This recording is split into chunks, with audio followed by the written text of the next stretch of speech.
बिस्मिल्लाहिर्रहमानिर्रहीम इय्याक नअबुदु व इय्याक नस्तईन। मेरे पाकिस्तानियों, आप सब ने मुझे कभी मायूस नहीं किया। एक बार फिर कठपुतली हुकूमत के तमाम तर हथकंडों के बावजूद बाहर निकलने पर और हकीकी आज़ादी की जदोजहद में शामिल होने पर आप सबका शुक्रिया। ए अल्लाह, तेरा शुक्र है, तूने मेरी कौम को जगा दिया। जमहूरियत का मतलब आज़ादी है और उसे तबाह करने का मतलब आज़ादी ख़त्म करना होता है। जलसा करना हमारा आईनी हक है। लाहौर में 1.5 साल से जलसा नहीं करने दिया जा रहा था।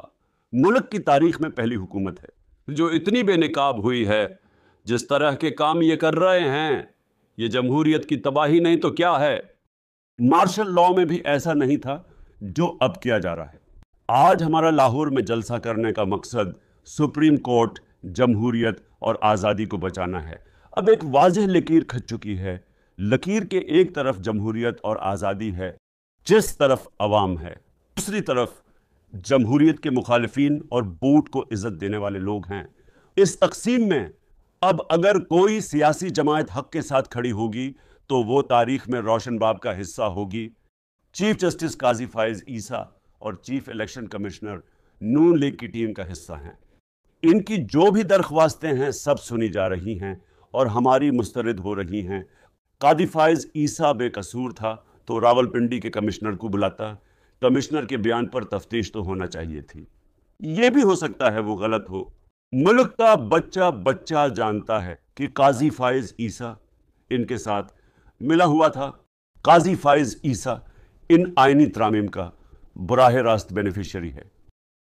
कादी फाइज ईसा अपना उहदा बचाने के लिए हर इदारे, हर उसूल और कानून की कुर्बानी के लिए तैयार है और इसी आइन की कुर्बानी भी देने को तैयार है जिसका इसने हलफ उठाया।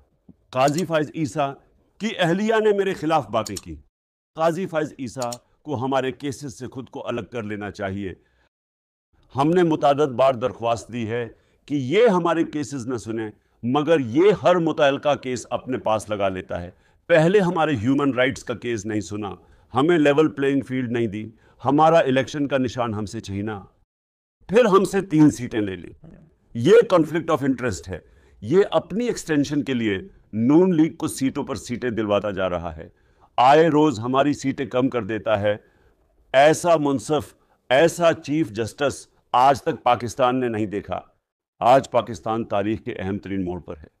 बदकिस्मती से आज वही हालात हैं जो 1971 में थे। 1971 में मशरकी पाकिस्तान की सारी अवाम एक तरफ थी और उस वक्त के डिक्टेटर यहिया खान दूसरी तरफ खड़े थे। ये हमूदुर रहमान कमीशन रिपोर्ट कहती है, ना कि इमरान खान कहता है।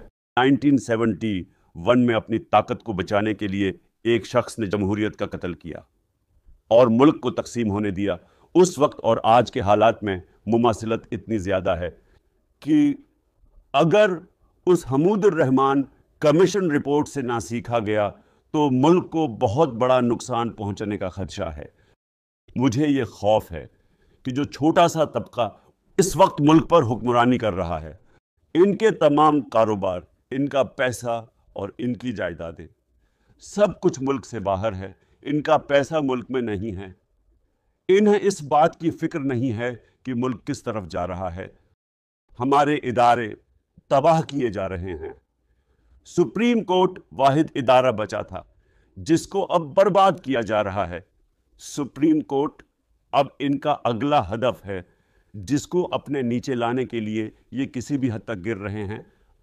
ये जो आईनी तरमीम अब लाई जा रही हैं, इसका वाहिद मकसद इन एम्पायर्स को बचाना और एक्सटेंशन देना है जिनके जरिए पिछले 2 साल से कौम पर और पाकिस्तान तहरीक इंसाफ पर जुल्म किया जा रहा है।